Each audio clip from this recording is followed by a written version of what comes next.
We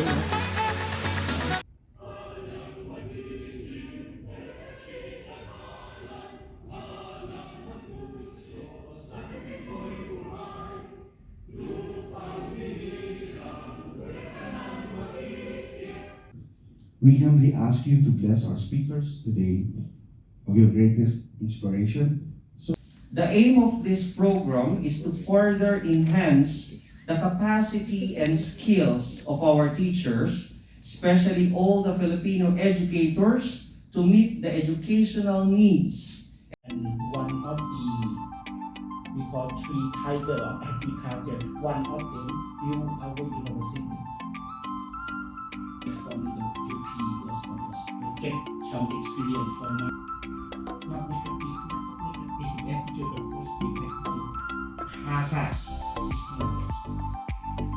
We respect with the teacher.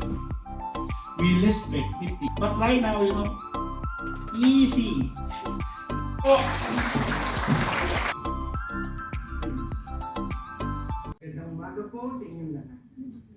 Distinguished resource persons, Dr. Verapon, Dr. Rapipon, Dr. Custodio, Mr. Pascual, and Ms. Morales, ladies and gentlemen, mga kababayan, a pleasant morning to all. First and foremost, I would like to express sincere gratitude to Maejo University for partnering with us in organizing the second International Symposium on Contemporary Education. I also want to convey my sincere thanks to the companies and private individuals for their support to the projects of FCC such as this one. This symposium is very special to me and my team because we were able to pull it off in the middle of pandemic crisis. In fact, this message was recorded because I am infected by COVID at this very moment. But this pandemic and my condition will not stop us from delivering this very important event. The FCC leadership supports and advocates for the further professional development and capacity building of our Filipino teachers who actually comprise majority of the membership of FCC. After being elected in office on September 2020, the very first activity that the FCC leadership did was the first international symposium, which was a huge participation of teachers, not only from Chiangmai, but the nearby provinces of Lamphun, Lampang, Phang, and Chiang Rai. This year's symposium marks an important milestone as we celebrate the 124th year of independence of our beloved country, the Philippines. Molding the minds and character of young people who will become global citizens of the future. In this symposium, we will be focusing on the best practices in teaching techniques and classroom management for diverse learners. As such, participants are expected to acquire more competencies and skills to effectively engage their students and help prepare them to thrive in the 21st century and beyond. I sincerely hope that you will have a productive and enjoyable time in this symposium. Maraming salamat po at mabuhay tayong lahat.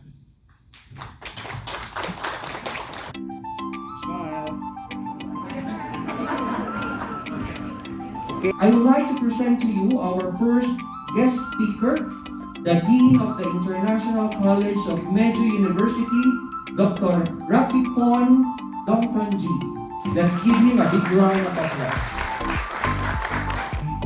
Dean of International College in Maejo University. That's why the foreigner student, mainly they come from China. Maejo. Thank you very much, sir.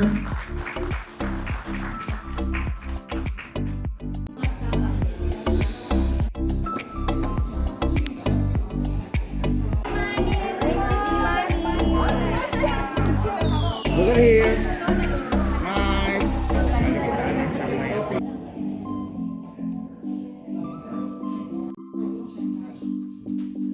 can get by yourself from Didi Herb, like 1 pack of Didi toothpaste. Shangri-La Hotel Chiangmai, home cooked by Karina's Kitchen, Ansela Pinoy Goodies, and Pera Padala.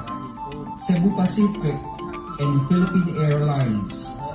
Individual sponsors: Norman and Ren, Aislinn Sarita, Cora and Dogwood, Betsy Secret, Vic. The following sponsor will have booths. Thank you very much.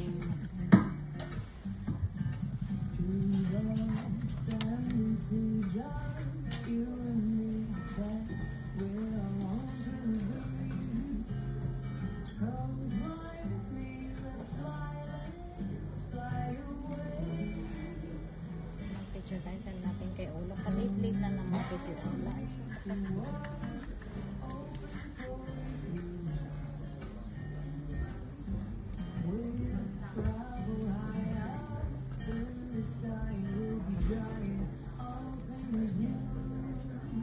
The world is open once more.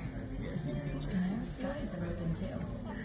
So wherever you're headed, we'll fly you there with care.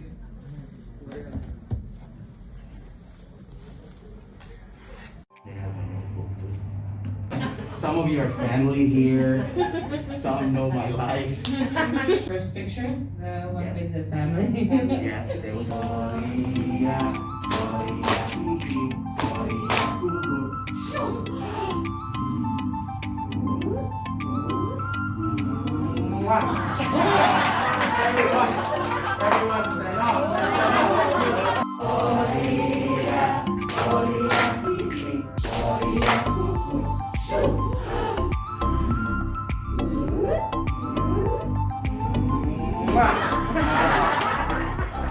Thank you.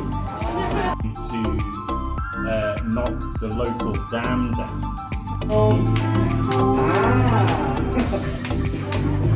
My home. That home. Get ready, live where I live. And I later on realized that in 2007, you've been already doing an inclusive setup. When you say inclusion, that means you are having learners with difficulties, let it be learners who may be diagnosed or not diagnosed, to having conditions in your regular classroom. So that is really a good practice here in Thailand. This example is what you call as a check-in activity. Sometimes we free. So in the beginning, students do it. And so, I was just like, who among you are in a relationship? Oh, yes, you here. Who loves to draw and create illustrations?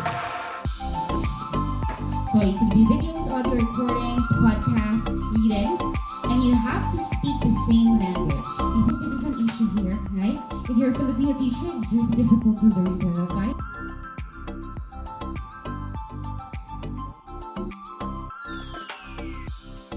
Person as to a hero or not, or shiro, and explain the great contributions that this person has, then you're already doing an effective domain. So try to read number 2 objective. Things going on. How would you deal with a student who is just crying, just crying with no reason at all, and then is disrupting the whole class of 39 students, kindergartners? How would you? So of course, this is a kindergarten who just experienced class in the first time of his or her life. It was not conditioned. Shadow teacher who intervenes as well. Sometimes the child tease the classmate. Took notes and I took out my phone and took videos of the kid acting up. Never interfered in any of their classes and how the routine was set up. Dr. Zarina Custodio and Luis Manuel for the invaluable contribution made as a resource speaker of the topic Managing Diverse Learners in the Classroom and Brain-Based Learning at the Second International Symposium on Contemporary Education with the theme Sharing Best Practices in the New Normal, held on the 11th of June 2022 at Shangri-La Hotel, Chiangmai. Smile, the smell. As we close and wrap up this symposium, I would like to sincerely thank the resource persons for sharing their expertise to our participants. To our very own, Mr. Luis Manuel and to Dr. Shangri-La and Ms. Michelle Morales, who flew all the way from the Philippines for this occasion. Thank you so much. I'm confident that with the breadth of experience and knowledge that they contributed, the purposes and objectives of this symposium have been achieved. I also acknowledge the colleagues in the FCC team under the leadership of President Norman for their support in organizing this event. To my co-organizers, Aislinn and Judah, your commitment to this work is commendable. Finally, I thank all of you for your participation. Having worked in the sector of executive education and professional development for more than a decade, I understand very well the importance of continuous learning to expand skill set and competencies, to develop future opportunities, and to adapt to the many changes that the new normal brings. And so I hope that this symposium has provided you with key learning takeaways that will benefit you and your students as you apply them at your respective workplaces. Salamat po at mabuhay tayong lahat.